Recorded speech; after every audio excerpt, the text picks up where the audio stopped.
If you struggle with your running forehand, then more than likely you're making a couple main types of mistakes. In this video, we're going to talk about two of the big categories of mistakes that players just like you make when they're trying to hit their forehand on the run. One is footwork patterns, and the other one is mindset, how we're thinking about and approaching the shot. So let's dive right into it. When we're talking about forehands on the run and being successful with this shot, there's a certain mentality shift that I want you to have.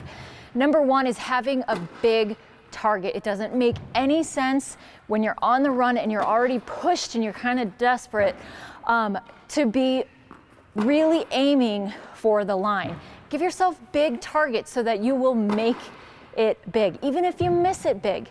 Now, number two, along with that big target, is the height over the net. Ian, in the background, you'll see him aiming at least 5 feet over the net, and that's really conservative. He's doing his absolute best to make sure that he's giving himself the biggest probability of success. On top of that, we're gonna go for a cross-court shot because geometrically in the court, it makes the most sense to go corner to corner cross-court than it would down the line, where the net is taller and the court is shorter. Kirby just gave you a great insight to the mindset to an on-the-run forehand. Now we're going to really dig in and talk about some footwork. So first, what you are going to do is after your split step, you will load on the outside foot in the ready position. Okay, from that load, you will move to the ball, then outside foot, load to be ready to hit the ball bounces, okay, and you're going to make sure that you're pushing off your outside foot and going through the ball to be able to land in a position to be able to push back and crossover step to get back to the middle.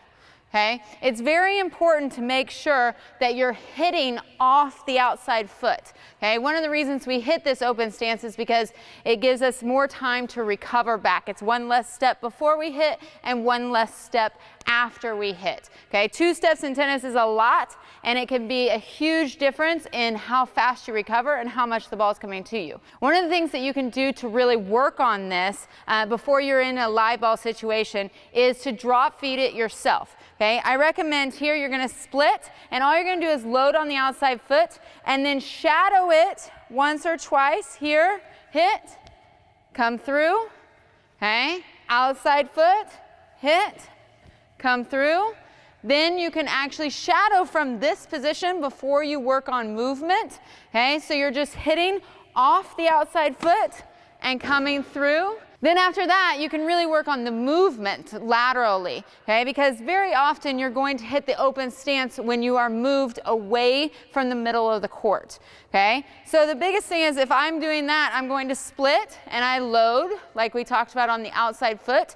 Then I'm going to cross in this ready position, okay? Then I'm going to step with the outside foot again, loading before I hit the ball, drop, and come through. Then from this position, it's very important that you work on the recovery when you're drop feeding yourself as well, so you can get used to doing it the correct way. You will cross over, and then you're back to the middle.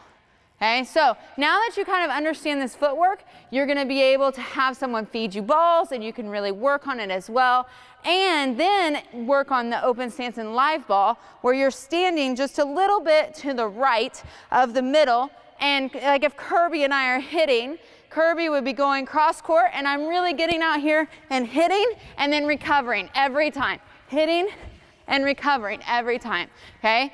Sometimes when we're hitting in a live ball, we get in this lazy situation where we just stand out here and hit balls. That's not the way to work on this open stance, okay? So next time you're on the courts, really focus on this, and now we're gonna put it all together for you. Now it's time to really put it all together for you so you can really step up your game and hit this open stance on the run ball, okay? As you can see with Kevin, he's really getting that split, outside load, okay, and then moving in that open position.